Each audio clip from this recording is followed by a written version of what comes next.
breeze and the fresh air of the lower Himalayas have lured people for centuries. Whether it was the kings and queens who built their summer homes here, or the British who further developed it to escape the heat of the plains, or the millions of travellers who come to the hills every year.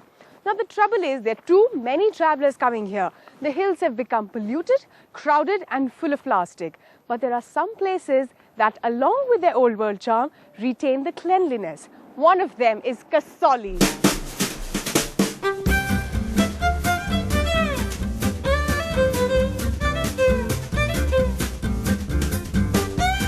This week on No Big Deal, we're heading for the hills. Cradled in the steep slopes of Himachal Pradesh, Kasauli is a small cantonment town. The discerning traveller's choice over other exploited hill station destinations. In its present avatar, Kasauli was settled in 1842 as the Raj's retreat from the relentless heat and dust. And today, it still gets its share of fair weather friends. Kasauli, or Kas as the locals call it, is easily accessible. Trains run regularly to Kalka, from where you can hop on a bus or hire a cab.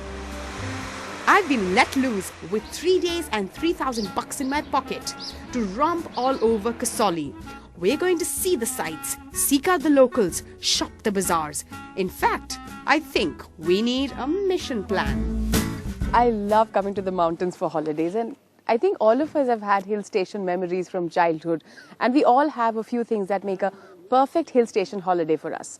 So for me, it is ghost stories, scandal points or lovers lane, then a viewpoint, sunset point or sunrise point. They always have a viewpoint, and that one chai wala that anybody in the town can vouch for.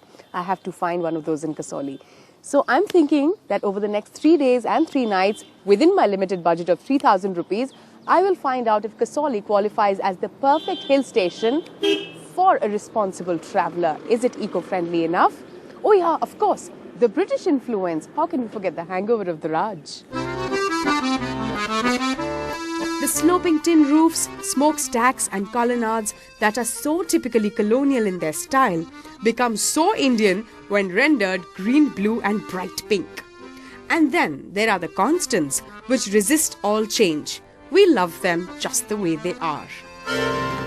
So I've decided I'm going to send a little note home telling them about my holiday in Kasauli. Well, there isn't much to do around town, but the good thing about that is that I don't really spend too much money. And what makes Kasauli special is the little things, like this letterbox, which even has a Victoria cross. It's been here from the days of the Raj. Or water taps that were set up at the time of the British Empire. Of course, they don't work anymore.